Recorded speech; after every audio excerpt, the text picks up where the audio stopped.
You're listening to Inclusive AF with Jackie Clayton and Katee Van Horn.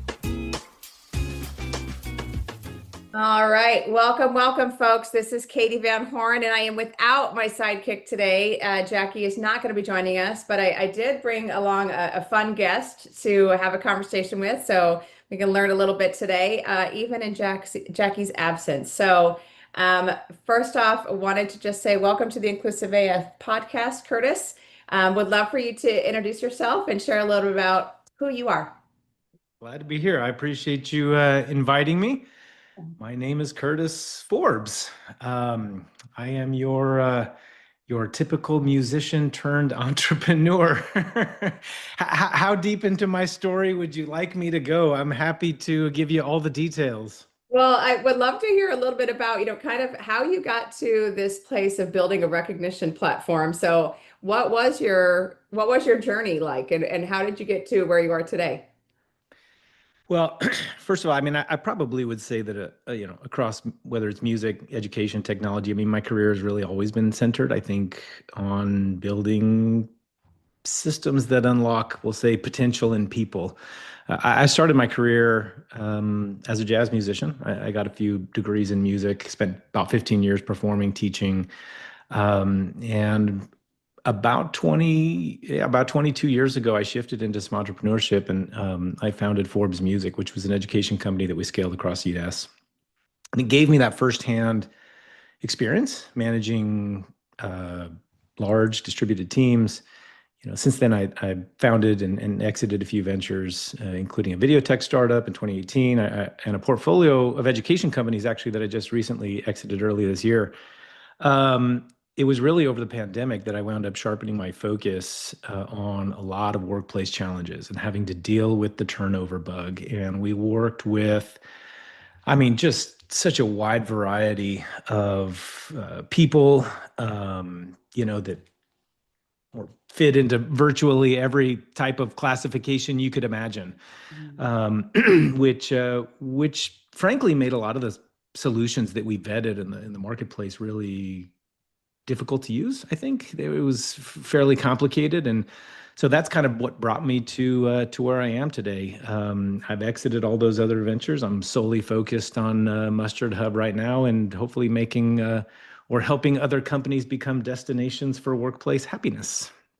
Awesome. Very cool. So tell us, thank you for sharing that. So tell us, what instruments do you play? This is the critical question of the whole interview. I am principally a guitar player. If you could see it, you'd see a whole string of them all the way right over there. I doubled on upright bass, Wow. and I fake a little bit of piano. Okay. Very good. All right. So we know where to start the next HR Tech band. There You'll you go. be the lead guitarist for us. So that's good. That's good. We do, for those of you who've been to HR Tech Fest or HR Tech, you do realize that there is a lot of karaoke involved, a lot of happy hours with karaoke. So Curtis can be your guitarist for any type of karaoke, it sounds like. So now we know who we can call on if we need it. Right. But if you want me singing, I'll have to make sure I spend a few minutes at the bar first. Of course. I think that's kind of how everyone does start. So it works out perfectly. All good. So tell us a little bit about Mustard Hub. What does it do? How does it work? Who is it for? Sure. So Mustard Hub is an employee engagement platform and AI predictive insights, right, that helps companies eliminate turnover and keep their great people by making them feel recognized, connected, and supported. In short, that's essentially what it is. Excuse me. It's designed essentially to help companies keep people, right? It combines a lot of peer-driven recognition, life-aligned support, and some predictive analytics, so employees can feel supported and recognized and really develop sort of that community within the organization. I think unlike a lot of traditional HR software, it's pretty lightweight. It's culture first. It's built to scale across all sorts of different types of organizations, franchises, small businesses, and multi-location teams. Okay, cool. And tell me, like, how does that tie into, obviously this is a DEI podcast. How does that tie into, and what have you done from an AI perspective to focus on diversity and focus on kind of that inclusion aspect in recognition? Well, I think that what Mustard Hub does, it solves this. We have what we call really a recognition blind spot, and that blind spot really is a function of leaders often recognizing or celebrating their people really in the image of the way that they themselves like to be recognized, right? And that's it's a fairly common problem that we see, and so generally we shift the recognition from managers only to peer first. So we layer analytics to surface engagement risks leaders would otherwise miss. The platform turns these everyday signals like, recognition density, feedback frequency, all these different types of communication and participation analytics into a lot of early warnings for burnout and attrition. And that really closes the blind spot by making invisible contributions visible and actionable. Awesome. So how does it work? So, if I am looking to implement this, how does it work, and what's the cool thing that you're going to be introducing at HR Tech this year? So that's that twofold question. How does it work? And then what's new that you're going to be introducing? Well, generally speaking, I would say Mustard Hub as a whole, we're going to be, introducing. We have been around for a couple of years. We've just recently released beta of our new platform. So we will be sort of, hopefully making a big splash, there. I think what's nice about Mustard Hub, most HR systems are built for compliance, record keeping, not necessarily culture. We designed it specifically to operationalize engagement and recognition and these predictive insights. It's pretty fast to deploy. It's the only one in our category really that is a freemium model. You can sign up for it in minutes and get started, invite your team and start engaging with them. And it's, like I said, fast to deploy. It can be used by employees on a day-to-day basis. So it's not just typical HR stuff. Makes it a better fit for people solving these recognition blind spots, because I think it's designed around people and not paperwork, so to speak. Yeah. Does it plug into the HRIS tool that folks are using? So, PeopleSoft, Workday, UKG, that type of thing. Is there an API? It does. So over 280 integrations on our top tier plan. So you can integrate with just about anything that you need to. Without really actually any HR complexity. You don't need an IT person in order to do this, and you don't need a dedicated HR professional in order to understand how it works, right? It's built for operators mostly, and not for any sort of HR complexity. Got it. Very cool. And Yeah. so so one of the things I always worry about is that, you might have, when it is a peer-to-peer situation, do you have people that overinflate, like, hey, I'll write a recommendation for you if you write a recommendation, or give me recognition of some sort. So how do you think about that? And how does the, I don't know if it's training or rollout go, so you can really let folks know how to use this correctly? Well, I guess I would have to say that any system can be gamified, Right. to some degree. I think by anchoring this recognition to company values and a few other, sort of fancy things that we have in there, some structured templates and different accolades, we can sort of change that narrative a little bit. I think popularity contests can become a risk as well if things are left a little unstructured. And, when recognition's tied to these things like values and guided by, mechanisms that we have in place, it becomes more purposeful, I think, rather than either arbitrary, right? Or like, you were mentioning, right? Or alluding to the fact that it can be gamified in a different way. Instead of likes, employees can affirm behaviors that are aligned with collaboration or innovation or care. The analytics can also surface whether recognition is evenly distributed or if it's being hoarded, so leaders can spot some unhealthy patterns, right? In other words, I think design matters, right? Structured peer recognition prevents misuse and sort of ensures that it reflects the culture and not the clicks. Right. Okay. Very cool. So what is to give me a success story. Give me a story of how you've implemented it, where, and obviously don't reveal anything that wouldn't be appropriate to reveal, of course, but where have you implemented this that you really feel like it was a success and it's working well? Well, there've been quite a few. I mean, I would say one of the clearest ways to show our impact is through the retention, right? I mean, because I think ultimately the goal here is to keep people, right? Reduce turnover, attract great talent. Even just replacing one $15 an hour employee can cost a company between $3,500 and $5,000. I mean, turnover is expensive.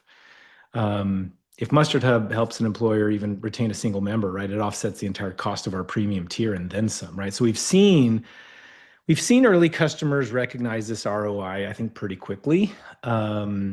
And we'll take, we do have some early childhood education, for an example. It's a good one where we have had, I should say, a lot of users from the very beginning. We've piloted Mustard Hub across multiple schools. At one of our location, turnover dropped for, what I'd call preventable turnover, right? Outside opportunities. At one location, it actually dropped to 0 across an entire year. Another cut turnover in half. A third went from, I'd say, almost 20% down to none. It's remarkable. I mean, across those sites that I'm thinking about right now and talking about specifically, that translates into savings of, like, I don't know, probably anywhere between $80 to $120,000-$130,000 a year in avoided replacement costs. I mean, that is an enormous number. And HR tends to be a cost center, or at least thought of as a cost center for most organizations. We saw a similar story with private equity, a holdings company, portfolio companies with historically high turnover. After rolling it out, they reduced attrition by, gosh, depending on the organization within the PE, anywhere between 30 and 80% in the first year alone. So when we talk about ROI, right, it's not just theoretical. I think across these businesses, Mustard Hub helps these employers retain dozens of employees and save, potentially hundreds of thousands of dollars annually. Right, right. So this is now I'm going to ask more of a personal to me question. Yeah. Do you have it translated into different languages? Is it something that's English only, or what? How do you support global organizations? So right now, at the moment, our platform is US only. Okay. It is in our roadmap to internationalize. That's so we can add all different languages and start to expand into different countries globally. But at the moment, right now, and probably, I would say at least through Q1 of next year, it's still going to stay US only for now. So English and US. Yep. Awesome. Very cool. All right. So tell me, I'm going to step back a moment and I want you to tell me a little bit about this whole concept of feeling seen. When you think about Mustard Hub, what do you mean by feeling seen, or by folks feeling seen?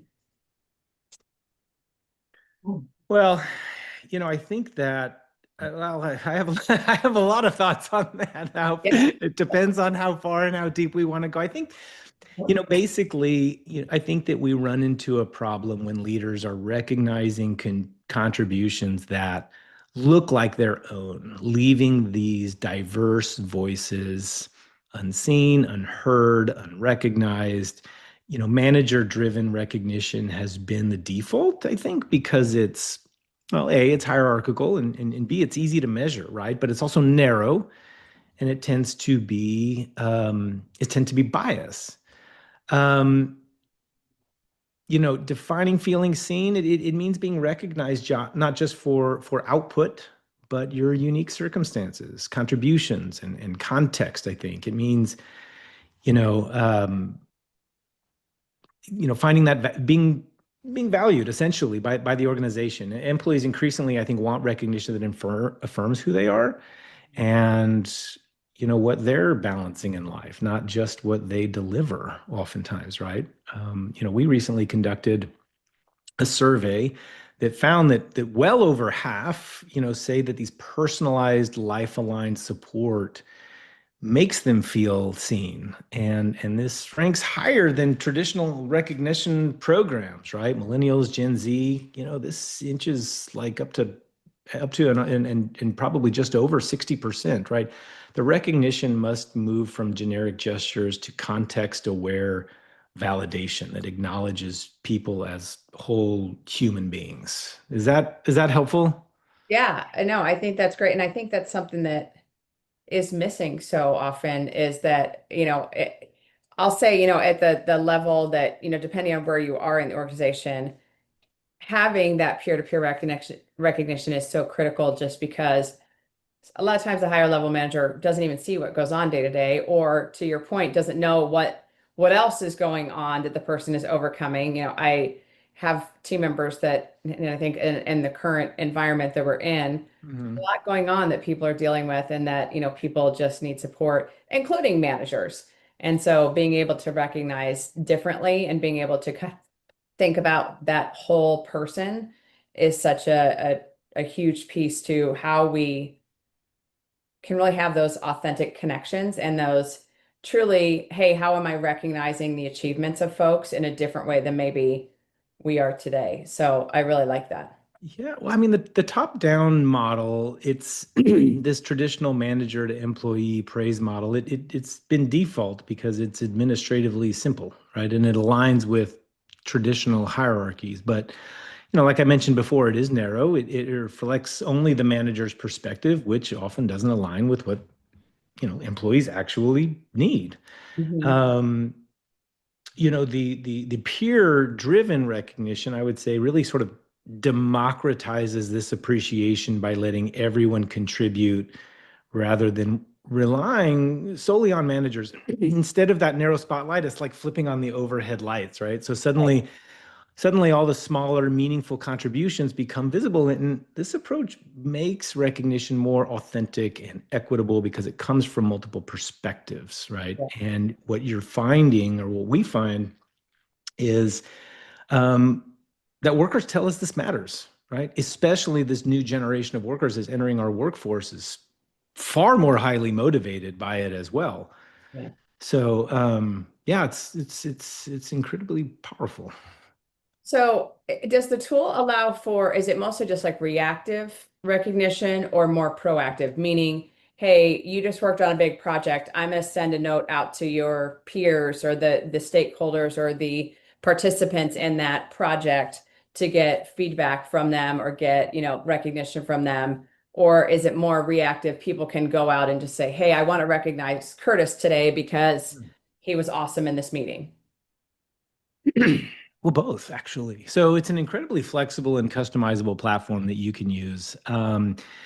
Mustard Hub is comprised of, hubs. Hubs are very much like discussion spaces, chat channels, right? That mirror social feeds, right? Like a social media feed. And there's multiple different hubs, like these discussion spaces and channels that can be, arranged in just about any way you would possibly want to customize it, whether they're only top down, whether they're community led, whether they can include peer-to-peer giving, right, of points, right? Points are this digital currency on the platform.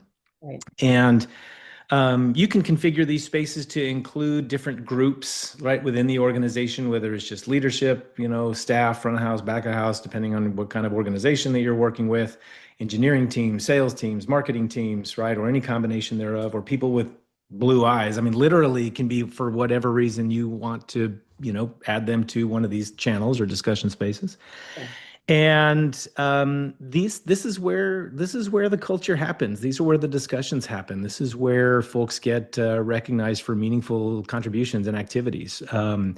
They can tag certain values and and reasons for giving or for recognizing others. certain individuals, certain teams and groups of people as well in a lot of these messages, right? And so there's a lot of mirroring of how the social activity works. On the back end, though, a lot of different things are actually happening.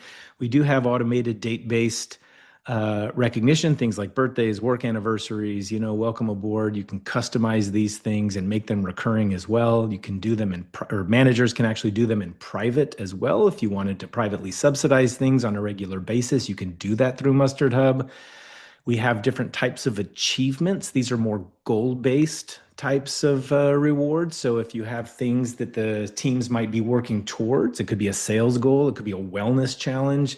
It could literally be elements in your 90-day onboarding checklist. And as you complete them and claim these rewards, right, we get, this can all be customized, right? Managers can promote these successes within whatever channels that they choose to promote these in, right? So the team can chime in on the win. So, we have these goal-based achievements, these date-based celebrations. We have a lot of recognition templates, and these are really the behaviors that the company is looking to promote. And throughout all these messages and discussions, and using all of these types of features and functionality, right? There's analytics being collected on the back end to help understand what is the recognition density and how is it spread throughout the team? What are people being recognized for and how frequently? And is there reciprocity? And are there things that we can do to step in to help spread that joy? Right. Okay. So how does a manager use the data? So is it something that they can then pull in for, hey, I want to know how often, Sue was recognized this year as I'm writing her review, or what she was recognized for, that kind of thing. Is that something that from a reporting and kind of analytics on the back end that they can see? Could be.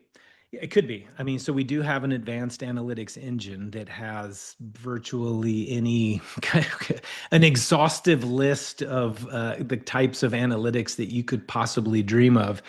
When it comes to analytics, I think a lot of these measurables, right? They in a vacuum, they don't mean anything, right? So a lot of it is about outcomes. And I think one of the most important and I think consequential parts of Mustard Hub happens to be our predictive analytics, right? Because recognition for the sake of recognition is great for good vibes, but when it doesn't move the business forward in the ways that it needs to move forward, right? Then then what's the point? Now, I'm all for, right, having really inclusive and really strong workplace cultures, and that's really why we do what we do here at Mustard Hub. We are creating destinations for workplace happiness, right? But we also want to do it very intentionally, right, and with goals in mind to deliver these outcomes to businesses so that the businesses can get better, and businesses get better when culture is designed intentionally, right?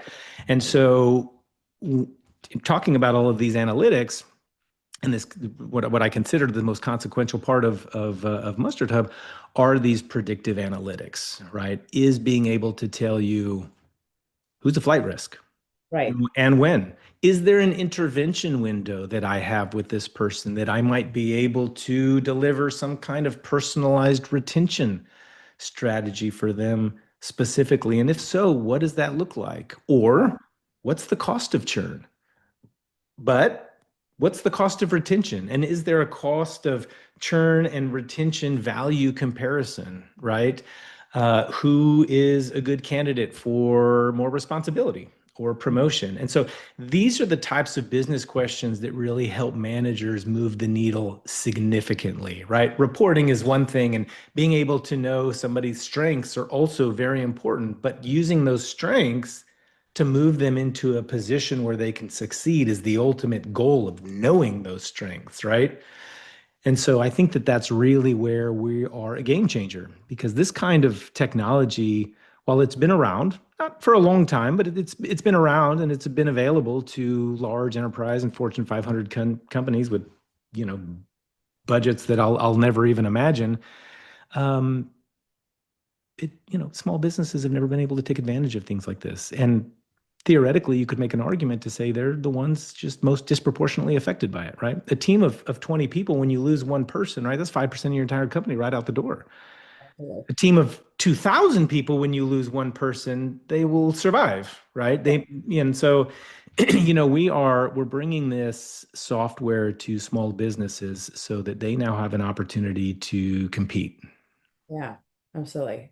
Well, and I think that's such a critical piece because I think recognition so often falls kind of by the wayside when you're thinking about, okay, what do I have to build or what do I have to have? I need to make sure they get paid. I need to make sure we do this, that, and the other thing.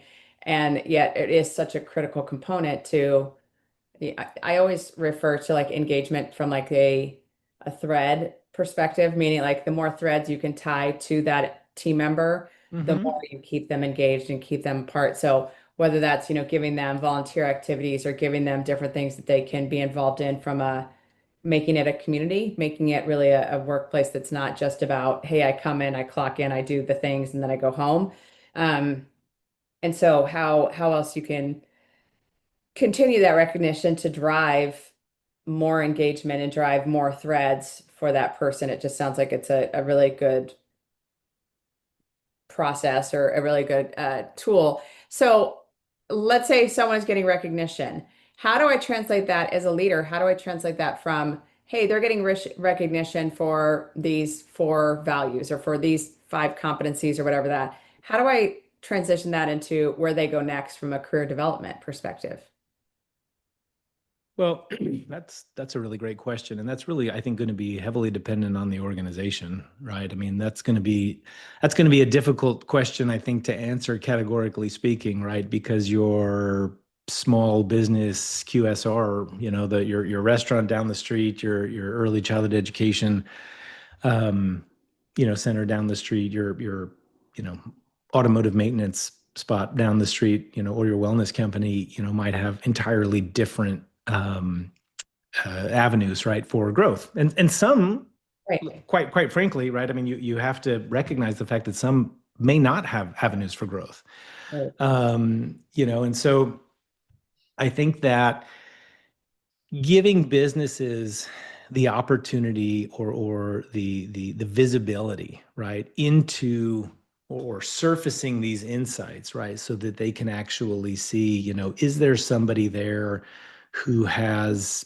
outgrown what they're currently doing, right? Are there opportunities in management? Or, I mean, frankly, is this person being held back for one reason or another, right? And some of that might be around their benefits, right? Because they're clinging on to some of the things that they might get from, their employer or whatnot. We surface the data. We're able to provide some actionable suggestions, I think, within some context. Yeah. But in terms of what that means and where they go from there, I think is going to be heavily really dependent on what that business is. Okay. So is part of the platform, are there tools that are for managers to like interpret the data, I guess is what I'm wondering. So at the moment, we're not performance management software. With a lot of performance management software, I think that you have this ability to, right, we're looping in a lot of surveys, we're looping in a lot of, your managerial, assessments, and so forth, your job reviews, et cetera, to get kind of a picture of what your job trajectory is going to look like maybe within that organization. So those are not tools that currently exist in Mustard Hub right now. Mustard Hub surfaces some of this data and analytics when it comes to how your employees and your team are engaging with each other, Right. right? And then provides some predictive analysis in terms of attrition, the cost of attrition, right? How to prevent some of these things, personalized retention strategies, and where there might be opportunities for growth based on some of the things that you were just saying, Right. in terms of how people might be, recognized, or, there could be a variety of, I think, other, Okay. potential contributions to that. So like the personalized retention plans that you mentioned, that's not something that this tool creates. It truly is just the data is there and you're able to then turn that into pull it, extract it and pull that into something separate. So personalized retention strategies might factor in a lot of different things. So again, now depending on how many external systems an organization may have connected to, right? So we, like I said, we have, hundreds of integrations. Mhm. These integrations are able to provide information to Mustard Hub, general, I think, uh, without violating, any sort of privacy, I think, personal privacy. We're able to pull in a lot of information about the organization, and to some degree, some of the individuals. And so understanding when somebody's last pay raise might have been, or somebody's last promotion or title change, right? These types of indicators might help, influence what a strategy might look like. Right. Right. We may have individuals that are not necessarily, or they may be high performers within the organization, but not necessarily active in some of these communications, right? They may have a different need as far as how they may want to be, how their contributions may need to be recognized, for them to feel good about it, tying it back to that blind spot. Not everybody wants a big shout out in Mustard Hub. Not everybody wants, to have a birthday party at the office. Not everybody right? It's true. Not Yeah. everybody wants all of those things. Mhm. So, there might be people at different stages of their life that need different things. And so, retention looks different, right? Take traditional types of benefits, for example.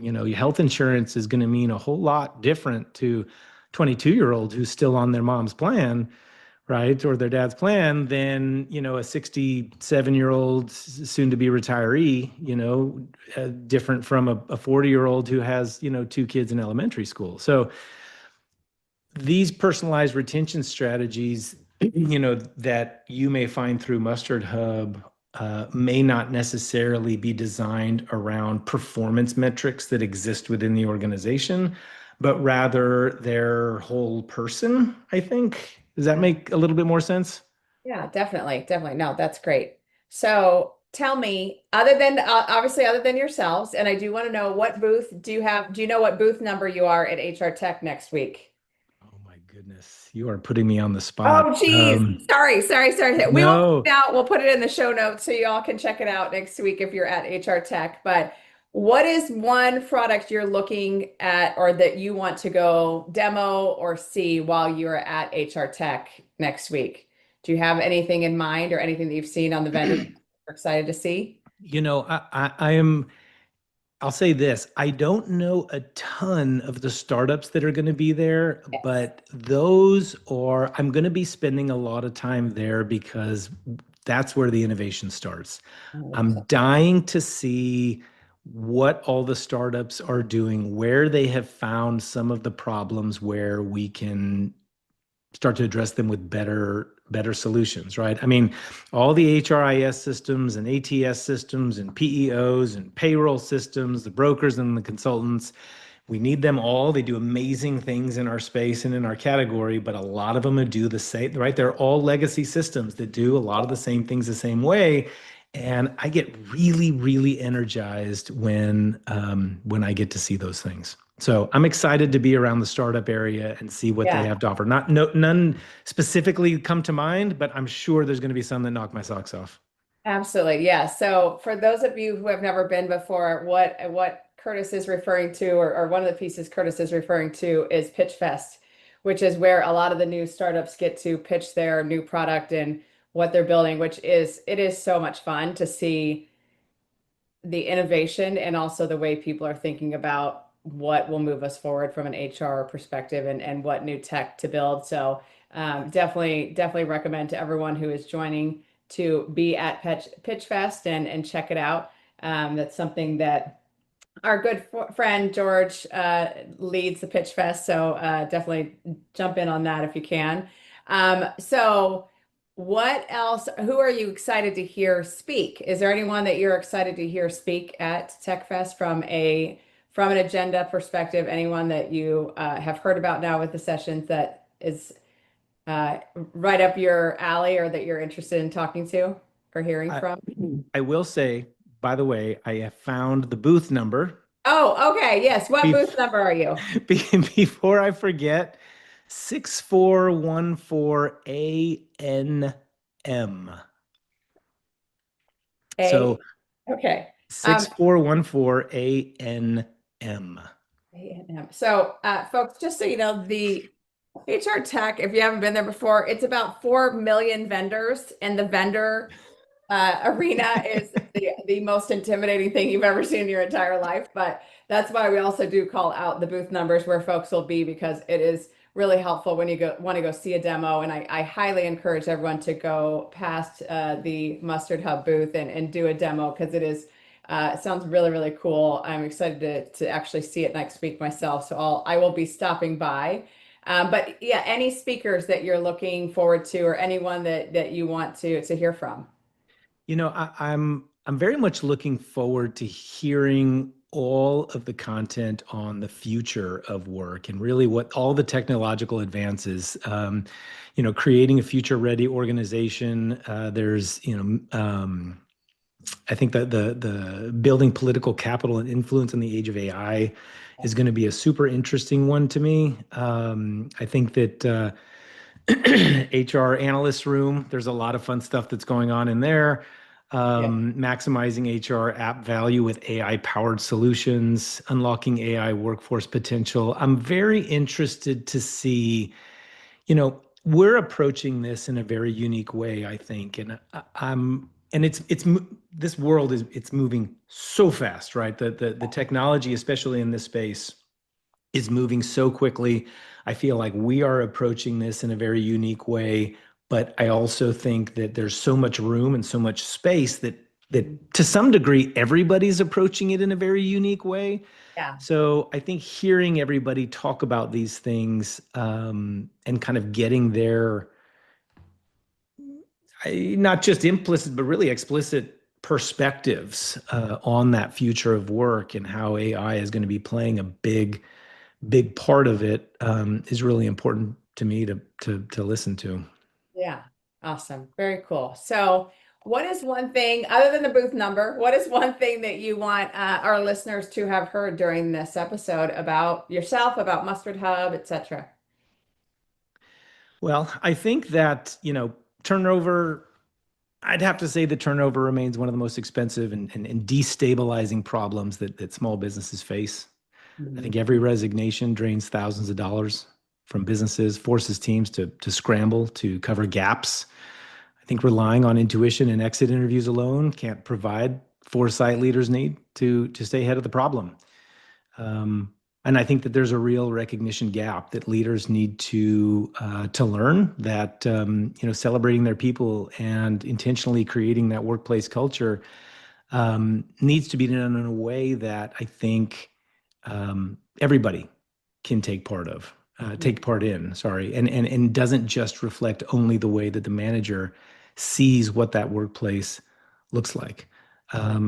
I'd add one more thing that small businesses can't really afford to ignore predictive intelligence, especially the way that the world is going. It is a competitive edge. Predictive HR analytics offer a better path forward. I think it uses, like I said, this everyday data to forecast a lot of risk and give leaders a chance to act before it's too late. And the technology is accessible to organizations of any size. It's designed for operators who don't have time to be data scientists, and structured with, I think, ethical safeguards that can really build trust rather than, any kind of suspicion or things like that.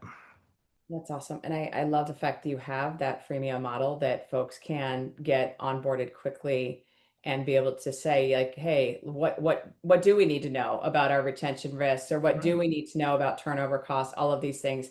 I think that that's it, like any tool that can help give data or give insights to HR teams and to leaders are so critical for folks to be looking at, especially right now, like you said, just in this time of how do you keep great folks, and any way that you can build engagement and continue to use AI, use just intelligence to say what's going on with your workforce, what's going on with different teams. It's such a great and important thing to be doing. So seriously, Curtis, thank you so much for joining. I look forward to meeting you in real life next week, but thank you for taking the time today. The pre-HR Tech extravaganza, it has begun already, and we will get all the information out, get it to our listeners, but thank you so much for joining us. This is Katee Van Horn with the Inclusive AF podcast. Bye.